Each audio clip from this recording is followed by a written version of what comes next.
ಈ big boss 11ರ ಸ್ಪರ್ಧಿ gold Suresh ಅವರ ವಿರುದ್ಧ ಒಂದು ಗಂಭೀರ ಆರೋಪ ಕೇಳೋದಕ್ಕೆ ಸಿಕ್ಕಿತ್ತು. 14 ಲಕ್ಷ ರೂಪಾಯಿ ಪಡೆದುಕೊಂಡು ಅಗ್ರಿಮೆಂಟ್ ಮಾಡಿಕೊಂಡು ಆ ಅಗ್ರಿಮೆಂಟ್ ಮೂಲಕ ನಮಗೆ ಒಂದು ಲೋಕಲ್ ಚಾನಲ್, ಕೇಬಲ್ ಚಾನಲ್ ಮಾಡ್ಕೊಡ್ತೀವಿ ಅಂತ ಹೇಳಿದ್ರು. ಬಟ್ ಅದು ಯಾವ ಕೆಲಸವೂ ಕೂಡ ಆಗಲಿಲ್ಲ. ದುಡ್ಡು ಬರ್ತಾ ಇಲ್ಲ, ಕೆಲಸನೂ ಆಗ್ತಾ ಇಲ್ಲ ಅನ್ನುವಂಥ ಗಂಭೀರ ಆರೋಪ ಗೋಲ್ಡ್ ಸುರೇಶ್ ಅವರ ಮೇಲೆ ಇತ್ತು. ಬಟ್ ಆ ಆರೋಪವನ್ನ ತಳ್ಳಿ ಹಾಕಿದ್ದಾರೆ ಗೋಲ್ಡ್ ಸುರೇಶ್.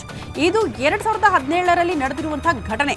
ಕೆಲಸ ಆದ ನಂತರ ಅವರೇ ನಮಗೆ ಹಣ ಕೊಟ್ಟಿಲ್ಲ ಅನ್ನುವಂತಹ ವಿಚಾರವನ್ನ ಗೋಲ್ಡ್ ಸುರೇಶ್ ಅವರು ಪ್ರಸ್ತಾಪ ಮಾಡ್ತಿದ್ದಾರೆ.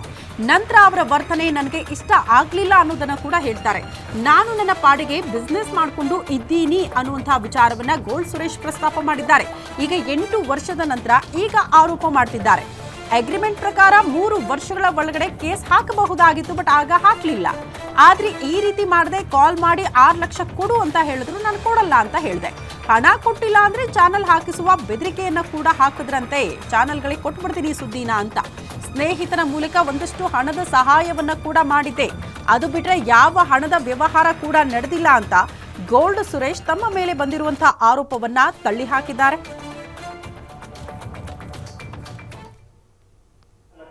ನನ್ನ ಮೇಲೆ ಆಪಾದನೆ, ಅದು ಯಾವುದೇ ತರಹದ ಕಂಪ್ಲೇಂಟ್ ಮುಖಾಂತರ ಆಗಿಲ್ಲ. ಒಂದು ಮೀಡಿಯಾದಲ್ಲಿ ಬಂದು ಈ ತರ ಮಾಡಿದ್ದಾರೆ ಅಂತ ಹೇಳಿರೋದಷ್ಟೇ. ಅದು ಬಿಟ್ಟರೆ ಅದಕ್ಕೆ ಯಾವುದೇ ತರ ಪುರಾವೆಗಳಿಲ್ಲ. ನಾನು ಸ್ಟ್ರಗಲ್ ಜೀವನ ನಾನು ಮಾಡ್ತಾ ಇರೋ ಟೈಮಲ್ಲಿ ನನಗೆ 2017ರಲ್ಲಿ ಪ್ರಾಜೆಕ್ಟ್ನ ನಾನು ಒಪ್ಕೋತೀನಿ. ಒಂದು ದೊಡ್ಡ ಅಮೌಂಟ್ಗೆ ಪ್ರಾಜೆಕ್ಟ್ ಒಪ್ಕೊಂಡಿರ್ತೀವಿ. ಆ ಟೈಮಲ್ಲಿ ಅದು ತುಂಬಾ ದೊಡ್ಡ ಅಮೌಂಟ್ ಆಗಿರುತ್ತೆ. ನಮಗೆ ಸ್ವಲ್ಪ ಅಮೌಂಟ್ನ ಕೊಟ್ಟು ಕೆಲಸ ಪ್ರಾರಂಭ ಮಾಡಿಸ್ತಾರೆ. ಕೆಲಸನೂ ಪ್ರಾರಂಭ ಮಾಡ್ತೀವಿ. ಪ್ರಾರಂಭ ಮಾಡಿ ಸುಮಾರು ಒಂದು 2-3 ತಿಂಗಳು ಕಳೀತದೆ. ನಮ್ಗೆ ಅವ್ರು ಏನು ಕಮಿಟ್ಮೆಂಟ್ ಕೊಟ್ಟಿರೋ ಪ್ರಕಾರ ಅವರು ದುಡ್ಡುಗಳನ್ನ ವಾಪಸ್ ಕೊಡಲ್ಲ.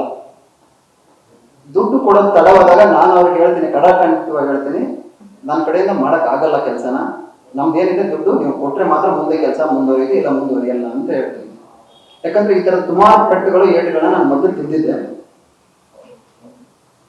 ಅವಾಗ ಅವ್ರ ಬಿಹೇವಿಯರು ತುಂಬಾ ಬರ್ತಾ ಯಾಕೋ ನಮ್ಮ ಹತ್ರ ಇಷ್ಟ ಆಗಲಿಲ್ಲ ಬಿಹೇವಿಯರು. ಆ ಟೈಮಲ್ಲಿ ನಾನೇನು ಹೇಳಿದೆ, ಸರ್ ನಾನು ಕೆಲಸ ಮಾಡಲ್ಲ, ನಾನು ವಾಪಸ್ ಬೆಂಗಳೂರು ಹೋಗ್ತೀನಿ ಅಂತ ಹೇಳ್ಬಿಟ್ಟು ಆ ಕ್ಷಣಕ್ಕೆ ಅಲ್ಲಿಂದ ನಾವು ಬೆಂಗಳೂರು ವಾಪಸ್ ಬರ್ತೀವಿ. ಸುಮಾರು ಅವರು ನಮಗೆ ಒಂದು 7 ಲಕ್ಷ ಅಮೌಂಟ್ನ ಕೊಟ್ಟಿರ್ತಾರೆ. ಅವರು ಕೊಟ್ಟ ಮೇಲೆ ಅವರೇ ಒಂದಿನ ಫೋನ್ ಮಾಡ್ತಾರೆ, ಸರ್ ನೀವು ಕೆಲಸನ ಮಾಡ್ತಾರೆ, ನಮ್ಮ ದುಡ್ಡನ್ನ ನಮ್ಗೆ ವಾಪಸ್ ಕೊಡಿ.